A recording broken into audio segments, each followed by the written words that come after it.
Hello, this is Alex again, and in this video we will go over how to model only using the graphical area in RFEM. This relates to the previous two videos about modeling where we modeled only using the tables and only using dialog boxes. To start off, we will go up to New Model and we'll enter our model name. Everything in the dialog box is filled out correctly, so we'll hit OK. Now to start modeling, only using the graphical area, we can go up to Insert, Model Data, Nodes, and we can select Graphically. We'll put our first node at the origin, and we'll put our second node 10 feet away from the origin. Now we'll go up to this button called New Line. We'll click that, and we'll click the first node, and then we'll click the second node. Also, you can just type in, as you can see in the dialog box, the length is highlighted. So when you're working in the graphical area, you can just type in the length you would desire and you can hit enter, and you can see that a line was created with that length and the direction you have your mouse pointed to. We'll right click and then we'll right click again to cancel out, and we'll hit Control Z to get rid of that extra line. Now we have our two nodes in our line.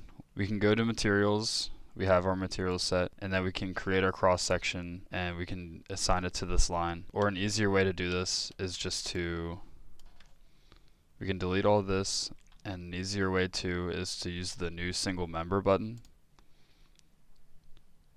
We can create our member and we'll select our cross section. We will use an I-beam and a W shape. We'll just go with a 27 by 84 W shape. Now we have our W shape and our material set. As you can see, the material set within our cross section down here.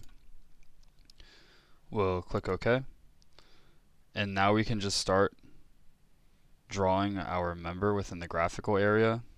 We'll have it start at the origin and end 10 feet away in the X direction. Now our member is created, we can assign nodal supports to it. We'll go up to the button called New Nodal Support, and we will create a new one. For this nodal support, we want it to be fully fixed. So as you can see, it can't move in either global direction, and it can't rotate about any global axes. So we'll click OK. We'll click OK again. And now in the graphical area, you can see we have a nodal support icon next to our mouse. And now we can select the first node. Now that we have our simple cantilever set up, we can go up to this button up here called New Load Case. We'll click on that, and then we'll create our first new load case, and we'll just call it dead load. We'll keep the self weight set, and we'll click OK. Now that we have our first load case created, as you can see up in this drop down, we can create our first new member load by using the new member load button up here. Now our new member load dialog box pops up. We can use a load type of force, and we'll use a load distribution of trapezoidal. We'll keep our load direction related to the true member length, and since we chose trapezoidal, you can see up here in the graphic how this trapezoidal load is displayed on the member. You can see a load of P1 starting off and a load of P2 ending, and that corresponds to the load parameters down here. We'll keep P1 as 0, and we want our uniform load to go up to a maximum load of negative 10 kips per feet. If you don't want the load to go the entire length of the member, you can turn this off, and we can customize where our load will be on the member using relative distance and percentages. We want our uniform load to start off at 10% of the distance away from the member start, and then we want it to end at the 100% distance away from the member start. So once that's set, we'll click OK, and then we will click on our member,